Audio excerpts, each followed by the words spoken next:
Beruchim haboim. Welcome everyone. We're about to begin Be'ezras Hashem together on Daf Pei Aleph, Amud Aleph, at the very last line on the Amud.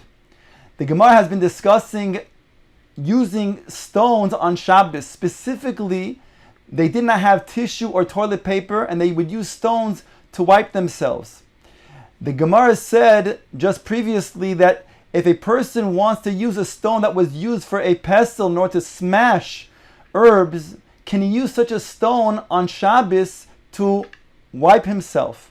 To which the Gemara said, if it was something that was going to be used before, then obviously it would be considered to be disgusting, then wouldn't be used again for smashing the herbs.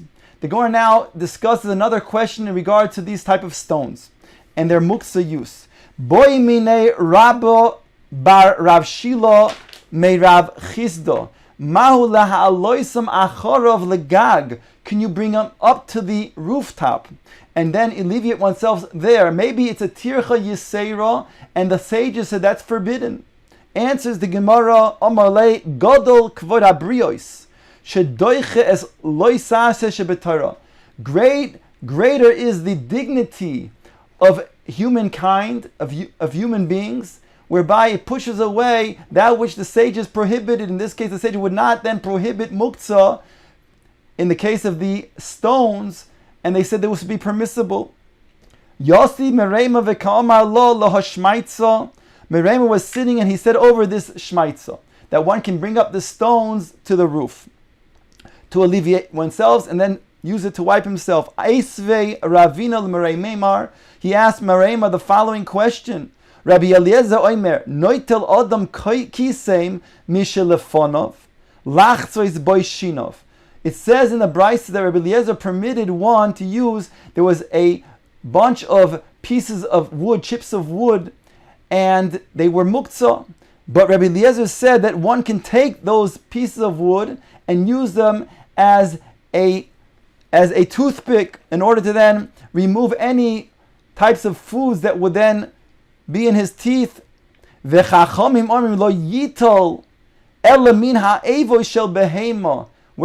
the Chacham said he can only take those pieces of wood that were already designated in the avus of the behema. In other words, even though this is also for kavod habrios, we see that the Chachamim were machmer, they were stringent in regards to this.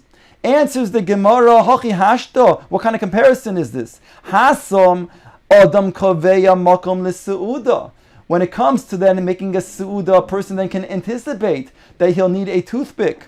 But hacha, in regards to one alleviating himself, Adam Kaveya Makom L'Beis HaKisei, and therefore the sages were more makil in regards to then bringing up the stones, in this case even to the rooftop. Omrav Huna also lipanois besode near, stay near b'Shabbos. They used to plow a field twice, once in order to then soften the ground enough just to put the seeds in, and then again to then cover up the seeds. So the first plowing was called stay near, and he says it's also to do that on Shabbos to then relieve oneself on the stay near, on the first plowing on Shabbos, on a freshly plowed field. My timer, what's the reason? Ilema mishum davsho. If you're going to say it's because he's stomping on the ground, on the freshly plowed field, which the purpose was in order to then plow it to be soft, and when he smashes it and he steps on it, he compresses the field, the dirt, then afil b'chol nami, that's not special and unique to Shabbos. Even during the week, that would be prohibited. Ve'ela mishum asovim. Rather, you'll say it's because of asovim, meaning to say that maybe there's a problem of detaching the asovim, the grass. If you have tzror, you have pebbles that are going to be used to then to wipe oneself. So there are sometimes asovim grass that grows on these stones from freshly plowed fields, whereby the moisture causes it to grow actually on these stones. So he says one can actually go ahead and wipe himself with those stones. Not a problem, it's mutter. Rather, but if he detaches it purposely with intention, then he'll be chayiv chatos. So it can't be a problem of asavim where a person is going ahead and relieving himself in a freshly plowed field because of asavim, because that's not prohibited, says Reish Lakish. Ela dilma nokit mi iloi v'shoda letatoi. Maybe, perhaps he'll take the stone that is being used for wiping himself, and then he'll throw it and place it inside a hole in the freshly plowed ground. Umechayim mishum de Rabba, and then he'll be chayiv, like Rabba explains. Doma Rabbi, haisaloi gumo v'tamamo. If a person has a hole in the ground and he fills it up, depending on where it will be, he'll be chayiv. If it's bebayis, chayiv mishum boine. Besode chayiv mishum choresh. If it's in the house, he'll be chayiv because of building of boine, meleches boine. And if it's in the field, it'll be a malach of charisha, of plowing. Gemara now brings back the statement of Reish Lakish. Gufa, Omar Reish Lakish tzror she'olu boy asavim muter lekaneach boy v'hatoilesh mimena b'Shabbos chayiv chatos. He makes a distinction. If indeed a person had to relieve himself and he used a freshly moist stone that has grass that grew on it, he can do so. It's permissible. It's not considered to be being toilesh, because if it does happen, it's something that he didn't have kavanah for. However, if he does have intention to then detach grass, certainly that will indeed mechayev chatos. Says the Gemara, Omar Rapapi Shmamina Midreish Lakish. We can derive from Reish Lakish's halacha. Hai Piarfisa Shari Litiltuli. This Otzitz Nokiv, this flower plant, this, he says, would be permissible to then take off the ground. We're talking about a flower plant that gets sustenance from the ground. So just like he said that one can take a stone and use it for wiping himself that has the grass. So even though grass may become detached, it's permissible because he's not considered to be a problem of talisha. So too then, says Rapapi, that he can also take a flower pot and take it off from the ground. Maski Rav Kahana im amru litzorech yomu shelo litzorech. If indeed you say litzorech, meaning to say, the whole issue over here is that here he took the flower, he took the rock in order to then wipe himself, so that even though it was now in the ground beforehand and was getting sustenance from the ground, when he picks it up, so it's not a problem. He can use it to wipe himself.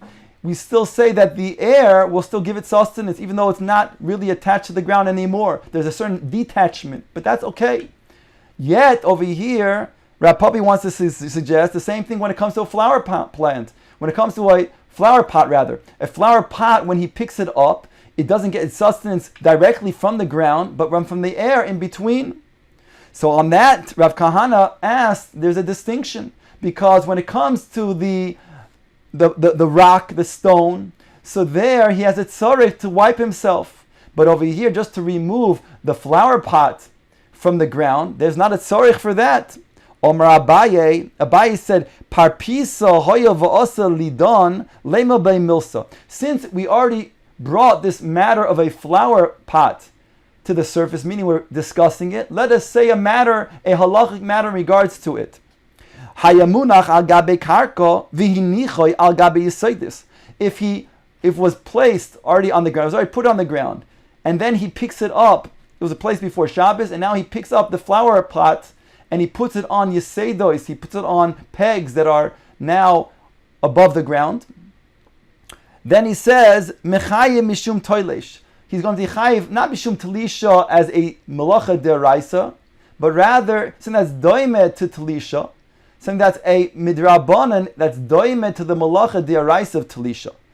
Hayamunach agabi yisaydos. If it was flower pot was on pegs before Shabbos, vehinicha agabi karka, and then he placed it on the ground. Chayim mishum noteo, because of planting. Omar Rabbi Yochanan says the Gemara weiter, also lekaneach becheres b'Shabbos, is prohibited from wiping oneself with cheres, with a ceramic piece on Shabbos. Ask the Gemara, my time, what's the rationale, what's the reasoning for this halacha? If you're going to say because it's dangerous, one can then hurt himself in that area, in the rectum, afilu bechol nami, then even during the week it would be prohibited. Not miyucha, not specific to Shabbos. Ve'ele mishum kishofim, if you're going to say because of kishofim, which the Gemara Be'ezah Hashem will explain later on, then afilu bechol nami loy, even during the week you cannot use it either. Ve'elo, says the Gemara, mishum hashoras nimin, because there's a concern that one may cut and be toilesh the hairs that are growing in that area. Dover she'ein miskavin, ask the Gemara, but that would be a dover she'ein miskavin, and therefore that shouldn't be a problem, because indeed dover she'ein miskavin, according to Rabbi Shimon, is mutter. Says the Gemara, Amulu Rav Nosim bar Oshaya, Gavra Rabba Omar Milsa. Rabbi Yochanan was a Gavra Rabba, and he made the following statement. He said that you could not, it's prohibited to wipe oneself with a ceramic piece. So let's understand what he said. Nema bo taima. Let's give a rationale for his halacha. Lo mi boy bechol de osir. Not only during the week would it be osir, because there you can use a pebble, you can use a rock instead. Aval b'Shabbos, where a straw, where a rock is muktzah, hoyo v'iketaras kli alov shaper domi. Maybe because a ceramic piece is indeed not muktzah, because it can be used for something else, maybe it would permissibly to be used on Shabbos. Kamash malan, that it's also either because of kishofim or because of sakana. Rava masni lo mishum hasharas nimin. Rava explained that the reason was because of cutting a piece or pieces of hair in that area. And that would be a malach of talisha, of goizes, shearing. V'kashya lei de Rabbi Yochanan ad Rabbi Yochanan, whereby he had a contradiction with two statements of Rabbi Yochanan, as follows. And the Gemara asks, Mi Omar Rabbi Yochanan also l'kanech b'cheres b'shabbos. Who said that Rabbi Yochanan said that it's also for this reason to use a ceramic piece to wipe oneself because he's going to cut hairs? Who said that was his reasoning? That you're then going to then tell me that there's a steer with Rabbi Yochanan. Alma davar she'ein miskavin osir. That would imply that davar she'ein miskavin will be osir. V'ha'amar Rabbi Yochanan, and we know that Rabbi Yochanan himself says halacha kistam mishnah, that the halacha is like a stam mishnah. And the stam mishnah says as follows: V'tanan nazir choyfeif umefasfeis. A nazir cannot remove his hair, but he can rub his hair, let's say with cleaning agents, shampoo, umefasfeis, and he can disentangle his hair, because that's not going to be certain to take out hair. It may take out some hairs, but not certain, not for sure, not a psik reisha. Aval lo sorek, but he cannot comb his hair, because that's going to be a psik reisha, that certainly will then remove the hair. And therefore, Rabbi Yochanan says that if it's a davar she'ein miskavin, he ascribes the opinion of Rabbi Shimon that a davar she'ein miskavin is mutter. Elo mechavarto kid Rav Nosim bar Oshaya. Rather, we have to say that which Rav Nosim bar Oshaya is the clear understanding of Rabbi Yochanan, and that is that we said before that the reason why indeed it's prohibited to use a ceramic piece is because he says of kshofim. According to which he said now that indeed the reason why one cannot use ceramic is because of kshofim or because of sakana. The one wants to explore why kshofim. What is the problem with using ceramic to wipe oneself? With the following ma'aseh, my kshofim ki hod Rav Chizda v'Rabbe bar Rav Huna have ka'azli ba'arba. Rav Chizda and Rabba bar Rav Huna were traveling on a boat. Omra luhu hahi matronisa. A certain aristocratic woman, a goyish woman, she was traveling on the boat with them. Oisvon bahadaichu v'lo isbuha. She wanted to sit next to them, and they didn't let her. Amra, she said, ihi milsa asarta la'arba. She said a certain matter of kshofim, certain words of kshofim, of witchcraft, to then tie the boat so that it will not move. Amru inhu milsa sharihu. They said a matter. They said, of course, a davar that's tohor with shemos in order to then untie the boat and allow it to then move. Amru lehu. She said to them, "My abid lehu. What can I do against you with kishafim, with witchcraft? After all, deloy mekaneach lechu bechas, but you do not use a shard, a ceramic piece, to wipe yourselves. V'lo katil lechu kina aminaychu, and you do not kill a kina, a piece of lice, on your garment. V'lo shalif lechu yarka v'achal lechu mekisha the osir gino, and you don't take that which was bundled by a gardener." Onions and garlic and so on were bundled together, and you don't take a piece out in order to eat. Rather, you unbundle the piece beforehand and then you take out. So from here we see clearly that wiping oneself with a shard is a ma'aseh that will bring to being susceptible to kshafim, to witchcraft.